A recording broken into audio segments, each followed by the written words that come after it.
Pernahkah kamu mendengar sebuah lagu yang bukan hanya dinyanyikan dengan suara, tapi juga dengan air mata? Sebuah lagu yang menyentuh langit. Lagu ini, Nearer, My God, to Thee, diterjemahkan sebagai Makin Dekat, Tuhan, KJ 401.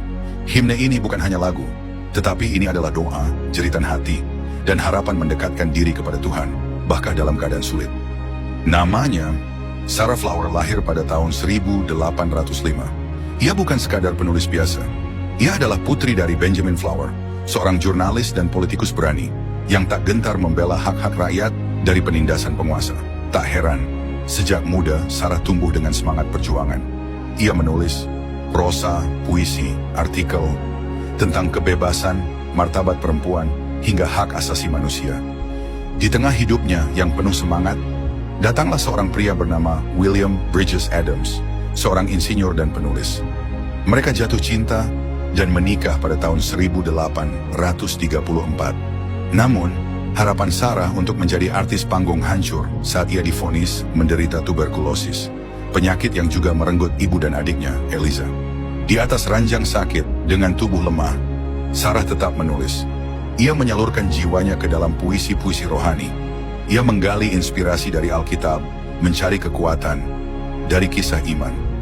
Suatu hari Sarah membaca kitab Kejadian pasal 28 tentang Yakub yang dalam pelariannya tertidur di padang dan bermimpi tentang tangga ke surga dengan malaikat Tuhan naik turun di atasnya.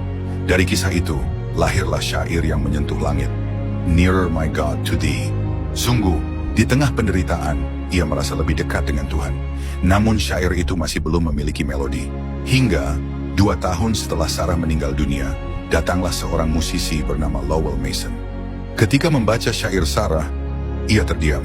Sajaknya tak biasa, sulit dicocokkan dengan melodi apapun.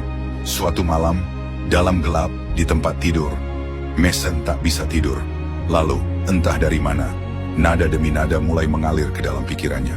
Keesokan harinya, ia menulis melodi yang kini dinyanyikan di seluruh dunia. Sebuah melodi yang seolah dikirim dari surga untuk menemani puisi Sarah. Kidung ini, Nearer, My God, to Thee, dikenal sebagai lagu terakhir yang diduga dinyanyikan di kapal Titanic sebelum kapal ini tenggelam. Ini adalah doa, jeritan hati, dan harapan terakhir dari ratusan jiwa yang menghadapi maut di tengah lautan. Lagu tentang harapan di saat tak ada jalan lagi, tentang kedekatan dengan Tuhan di saat maut menjemput. Nearer, My God, to Thee, bukan hanya lagu, tapi iman dari hati yang percaya bahwa Tuhan tetap dekat, bahkan di tengah tragedi terdalam. Amin.